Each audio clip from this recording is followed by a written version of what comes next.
خبره كبيره محمد بركات وفاروق مصطفى، شاب صغير، الخبره ولا الشباب؟ هنشوف باذن الله. خبره بركات هترجح الكفه ويبقى الاول الاهلاوي.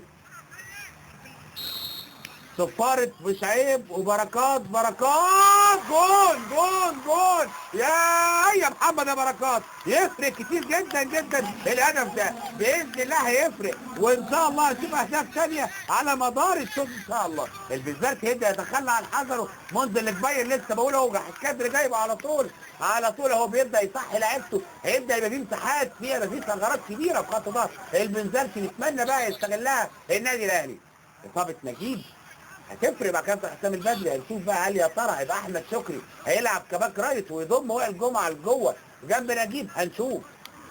منزل الكبير في الدوري و14 جون في كاس مصر مع المنتخب، بدأ سنة 50 وكان هو كابتن منتخبنا القومي في الفوز ببطولة كأس الأمم سنة 59، وشارك بدورة الألعاب الأولمبية بروما سنة 60 الكبير